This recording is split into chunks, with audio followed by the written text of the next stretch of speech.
करो जैसे वैसे बैजू बाबरा ने किया था। आज देवघर में आज उसका नाम वेदों में लिखा गया। गोस्वामी तुलसीदास जी रोज सुबह वहां जाके जल डालते थे कि पीपल के पेड़ पे, और वो प्रेत को कोई जल नहीं पिलाता था। काफी कई वर्षों से बहुत ही प्यासा था, रोज जल पी पी के तृप्त हो गया। तो एक दिन गोस्वामी तुलसीदास जी के सामने आए और बोले, हे गोस्वामी जी, आप मुझे पानी पिलाया, मेरी आत्मा तृप्त हो गई, मुझसे मांगे जो मांग रहा है। कहते हो आया बहुत बड़ा देने वाला, ये तो ठहरा प्रेत, और ये प्रेत हमको क्या देगा? मैं तो देव काज के लिए बैठा हूँ, मैं तुम्हारा काम तो कुछ नहीं कर सकता, तू खाली गड़बड़ सड़बड़ करेगा भैया। तो मुस्कुरा के बोला, मैं आपके साथ नहीं आ सकता हूँ, लेकिन आपको सलाह तो दे सकता हूँ। अगर ज्ञानियों के पास जाएंगे, पूजा कराने की शक्ति नहीं है, तो वो आपको कोई ना कोई उपाय बताएंगे, बिना पूजा बिना धन दौलत के आपको राहत का रास्ता मिलेगा। इसीलिए प्रेतराज ने कहा कि अगर तुम किस कामना हेतु रोज प्रतिदिन आते हो, बोले हम श्री रामचरितमानस लिखता हूँ, लेकिन वहाँ बड़े बड़े कवि हैं। मंदा कवि जैसा प्रार्थी गमीसा उपासता प्रांसुलपे फले लोवाद बावरियो बावना। कहते हैं उन कवियों के बीच में मैं बहुत छोटा सा कवि हूँ। मैं एक दूर बैठकर अपनी लेखनी करता हूँ। सारी रामायण काशी में कवियों ने लिखा था, और तब कहे एक बात बताऊं, तुम सबसे बड़े कवि बन जाओगे। कहीं वो क्या रहस्य भैया बता दो, जैसे गुरुजी बता दें कि आ जाओ सत्संग में, रातों रात में तुमको माला माल कर दूंगा, तिजोरी मिल जाएगी, तो दौड़ के आ जाएंगे और नंगे पांव आ जाए, भूखे प्यासे आ जाएंगे। जैसे मुकेश जी हमारे बोले कि भैया आहार नहीं मिलेगा, तो गुरु के दरबार में जाओ तो फलाहारी करके आइए। क्या बताते हैं उनको प्रेतराज? कहते हैं चाहिए ग्रंथ लिखने से पहले सबसे पीछे जो जोगी बैठता है उसको प्रणाम करना, और उसके बाद में कथा जब पूरी हो जाती है तो उसका जाकर पैर पकड़ के वही तब तक आप लेटे रहना जब तक वो रहस्य बता नहीं देगा, अपना परिचय बता नहीं देगा। कहीं तो बहुत सरल उपाय है। गोस्वामी तुलसीदास जी जाकर के उनको प्रणाम किया, उनके फटे फटे कपड़े मैंने कुचेले भूत भगोड़ी बने और धूल लगे हुए अनेकों प्रकार के, न पग में चप्पल न कुछ, ऐसे बैठे हुए हैं। जाके गोस्वामी तुलसीदास जी उनकी प्रार्थना करते हैं और उसके बाद पुनः गणेश का निर्माण करते हैं। जब कथा पूरी हुई सब कवि जाने लगे, गोस्वामी तुलसीदास जी उनके पैरों पर गिर पड़ते हैं। जैसा जैसा प्रेतराज बताए थे वैसा किया। बोले छोड़ो छोड़ो, मैं भिखारी हूँ, मैं भिक्षाटन के लिए जा रहा हूँ, मुझे भीख मांगना है, नहीं तो भिक्षा मांगना है, नहीं तो हमारे बच्चे भूखे मरेंगे, मुझे छोड़ो छोड़ो, मैं तो दुर्गंध युक्त व्यक्ति हूँ, कुलीन व्यक्ति हूँ, हमारे पास क्यों आके पड़ गए? गोस्वामी तुलसीदास जी एक भी नहीं माना। आज्ञा ही सबसे बड़ी, सच कार्य करना ही सबसे बड़ा यज्ञ है। सच बराबर तप नहीं, झूठ बराबर पाप, और जाके हृदय साच है, ताके हृदय आप। सच्चाई से वो पकड़ कर बैठ गए। भगवान स्वरूप भिखारी जो भिक्षुक बने हुए थे अपना दिव्य रूप देते हैं और पवन सुत हनुमान का रूप लेते हैं। कहते जहाँ राम कथा होती है वहाँ मैं पहले जाता हूँ, और कथा पूर्ण होने के बाद मैं वहाँ से प्रसाद लेकर आता हूँ। हे गोस्वामी तुलसीदास जी, जाओ, आज से मैं तुमको कहता हूँ यहाँ न लिखिए, जाके अवधपुरी में अवधी भाषा में रामचरितमानस लिखो। जो संस्कृत में लिख रहा है उससे भी महान ग्रंथ है आपका बन जाएगा। इसीलिए यहाँ पर भगवान गोस्वामी तुलसीदास जी के गुरु हनुमान जी बने थे, जिसके लिए ऐसे तुलसीदास जी के लिए एक बार जोरदार तालियां होनी चाहिए। बोलो गोस्वामी तुलसीदास जी की। आइए कथा में भगवान राम ने स्वयं कहा है कि मंत्र जाप मम दृढ़ विश्वासा। मेरे मंत्र का जाप तो करो, लेकिन मन में विश्वास रखो, पक्का अटल विश्वास होना चाहिए कि मुझे भगवान मिलेंगे मिलेंगे मिलेंगे। इस शिवलिंग में शंकर जी हैं माने हैं, ऐसा मानो। ये विश्वास जब तक आपके हृदय में नहीं रहेगा तब तक आप भगवान को नहीं पाएंगे। इसलिए कि मंत्र जाप मम दृढ़ विश्वासा, पंचम भगति सो मम प्रकाश। पंचम भगति सो वेद प्रकाश। लेकिन पंचम भक्ति करने की क्या जरूरत है? पहली भक्ति करिए। प्रथम भगति सब तन कर संगा, दूसरी भगति कथा प्रसंगा।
आइए कथा में रोहिणी जी को प्यार करते थे ज्यादा, और उनको हर जगह स्थान देना, हर जगह ले जाना।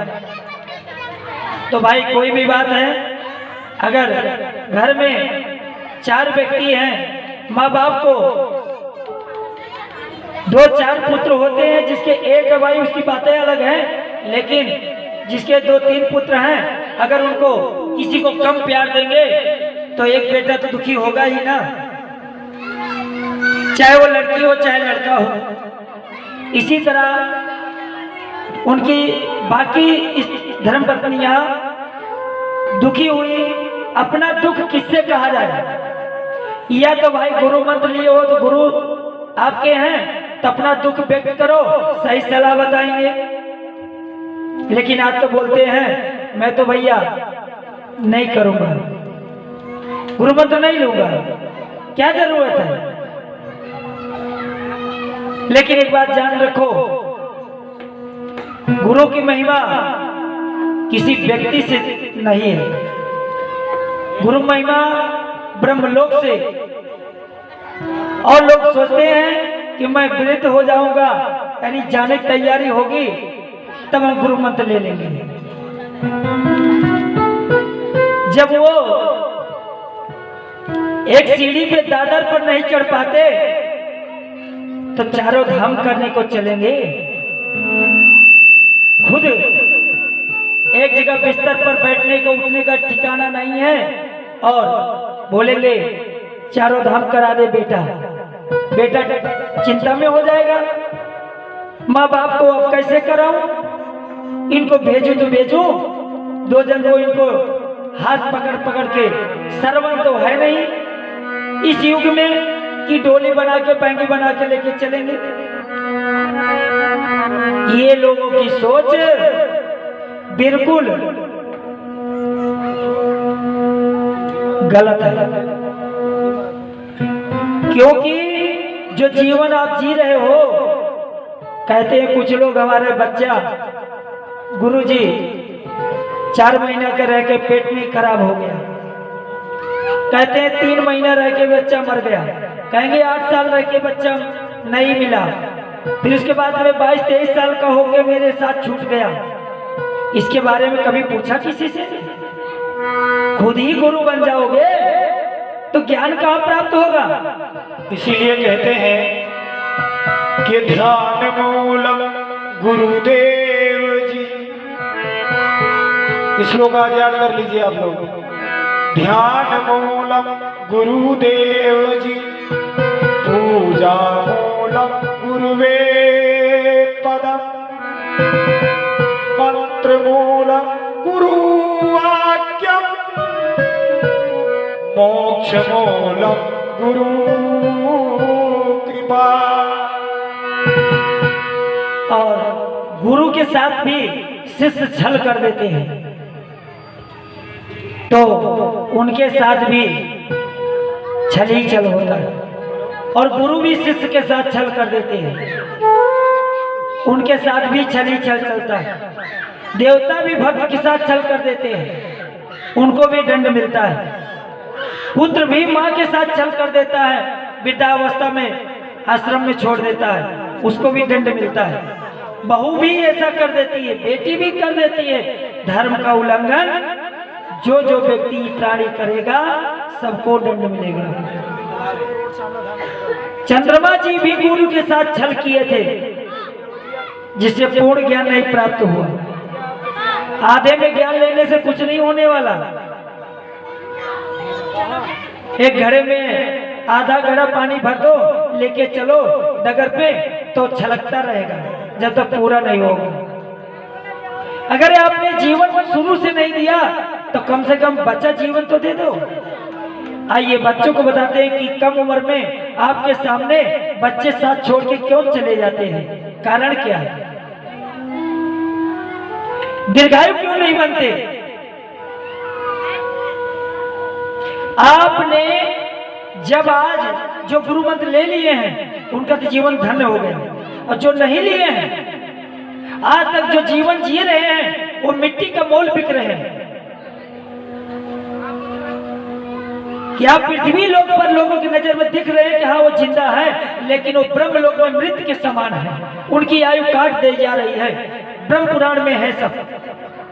जिस दिन आप गुरु मंत्र लेने जाओगे गुरुद्वार पे तो आपकी आयु पूछेंगे गुरुजी, अगर आप 100 साल की आयु इस जन्म में मिली है और अपने माँ बाप की सेवा करते हुए पूर्ण आयु भोग करेगा, बाकी लोग अपनी आयु की चिंता करें।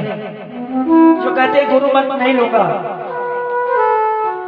गुरु कोई संत नहीं, एक ब्रह्म ज्ञान देने वाला ब्राह्मण होता है। ज्ञान लेने से ज्ञानी नहीं बन जाता, ब्रह्म ज्ञान देने का अधिकार नहीं प्राप्त होता, पैर रखवाने का अधिकार नहीं प्राप्त होता। सिर्फ ओनली फॉर एक जाति को प्रदान हुआ है जो शुद्ध कर्म से लेकर अशुद्ध कर्म तक आपके पाप पुण्य सबको मोक्ष प्रदान करवा देता है। वही एक है ब्रह्म तत्व ब्राह्मण। और ब्राह्मण भी होना चाहिए कि न तांबूल ग्रहण करे, न कोई धूम्रपान करे, न मांसाहार करे, शुद्ध सात्विक विचार वाला होना चाहिए।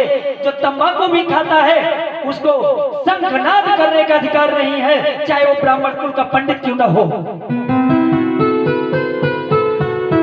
क्योंकि तंबाकू में जहर आता है और जहर शंख में पड़ता है। वो समुद्र उसके माँ बाप हैं जो समुद्र से उत्पन्न हुआ है शंख। शंख आपके खेती से नहीं उत्पन्न हुआ। बताइए किसी के खेत में शंख बोया जाता हो तो हाथ उठाए जरा मुझे बताइए। वो कोहड़ा लौकी और अगर धान गेहूं चावल नहीं है कि शंख बोलोगी और लालोगी, चाहे दारू पी के आओगे तो भी जो शंखनाद कर दोगे, ये नहीं है। वो समुद्र देवता ने उसको समुद्र फल कहा जाता है, शंखनाद किया जाता है। वेद पाठी वही होगा जो धूम्रपान से वर्जित होगा, वही ब्रह्मलोक तक आवाज जाती है और वही प्रेत योनि से मुक्त करवाता है। ज्ञान अगर नहीं मिलता, कथा कहीं होती रहे तो कथा में और मंदिर में टिकट नहीं लगता भैया, वहां पे टिकट भी जा सकते हैं। बल्कि गांव जाने के लिए ट्रेन में टिकट लगेगा, प्लेन में टिकट लगेगा, पिक्चर हॉल में टिकट लगेगा, कोई गोष्ठी करोगे टिकट लगेगा, मंडप में टिकट लगेगा। लेकिन कथा और मंदिर में और गुरु के घर में कभी टिकट लगा हो बताइए? हाथ उठाइए जरा। नहीं मालूम? टिकट लगता है। कौन सा? प्रेम का टिकट। जिसके पास प्रेम का टिकट होगा वही मंदिर में जाएगा, वही सत्संग में बैठेगा। 2.5 अक्षर प्रेम का जो पढ़े सो पंडित होए। पंडित आप लोग बन गए हैं आज। पंडित कला का नाम है, जाति का नहीं। अरे बहे सत्संग की गंगा, जय हो।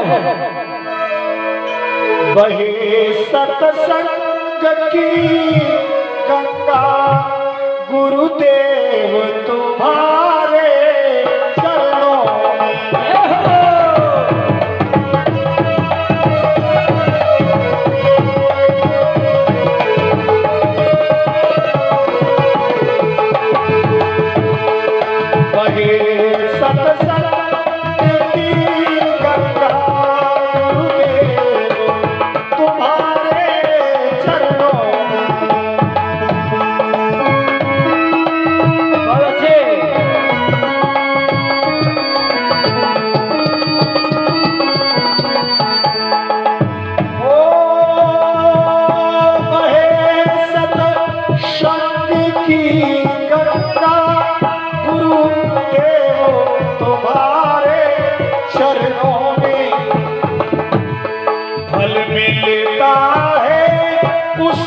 ब्रिगेडी बन गए तो तुम भी थोड़ा गोला खा लेने का, दोनों साथ में हो जाओगे। क्या बात है? फिर उसके बाद में मैं उनके एक ही प्रश्न करता हूं, पति को बस में करना है तो सबसे पहले तुम उसके बस में हो जाओ। तुम किसके बस में हो? जो कि दूसरे को बस में करने आई हो। क्योंकि आज छोटा बच्चा भी हो, वो भी सम्मान का भूखा है, वो भी अपनी प्रशंसा का भूखा है। उसको अपनी सम्मान चाहिए, इज्जत चाहिए। अगर आप अच्छे पति को संभाल रही हैं तो आप बुद्धिमान कैसे कही जाएंगे? जब आप खराब पति को संभाल के सुधार दो और अच्छा पति बना दो तो आप कही जाओगी सीता जैसी सती है, अनसुईया जैसी है, सावित्री जैसी नारी है कि अंधेरे में उजाला कर दिया। इसीलिए कहना है गुरुदेव कि पति ही पूजा पति सम दूजा, अरे नहीं जगत में सारे। पति के समान संसार में कोई दूसरा नहीं है। अगर आपने अपने तन मन धन से सब प्रकार से पति के चरणों में अपना मन लगा दिया तो उससे बढ़कर पूजा कोई नहीं। नारायण की जरूरत नहीं है, किसी मंदिर में जाने की जरूरत नहीं है, किसी देवा स्थान पर जाने की जरूरत नहीं है। आपको अपने घर में ही नारायण मिल जाएंगे। कैसे? कि पति ही पूजा पति सम दूजा, नहीं जगत में सार। अरे पति नहीं तो पति ही क्या है, और बिन पति विपद हजार। न छूटे पति का ध्यान टूटे। क्या बात है?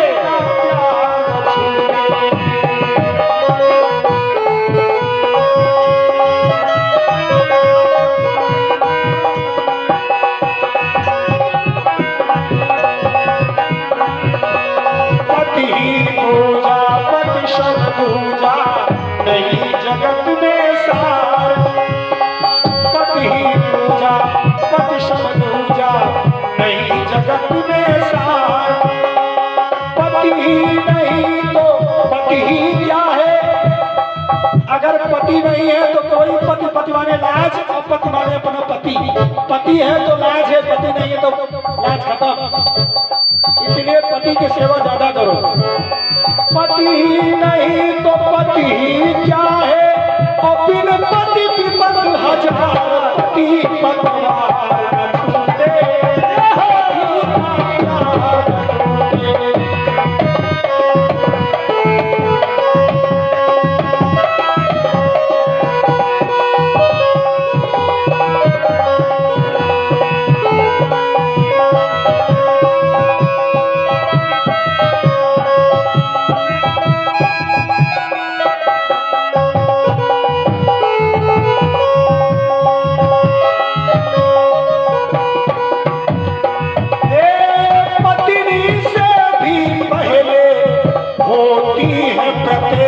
छूटे।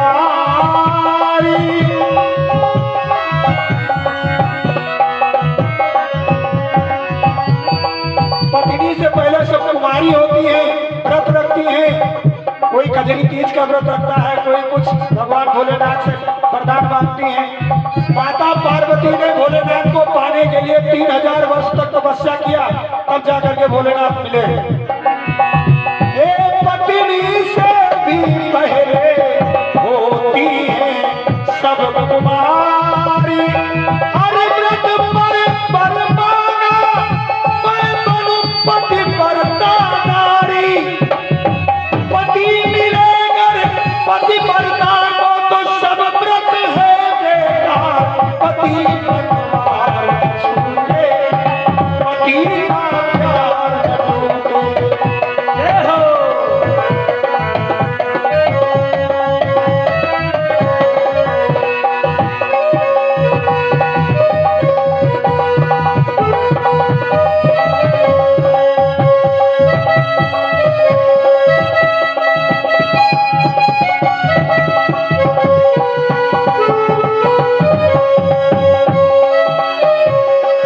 पति पतवार न छूटे, पति का प्यार न छूटे। बोलो कौन सुतन मान की जय बोले पति परमेश्वर भगवान की।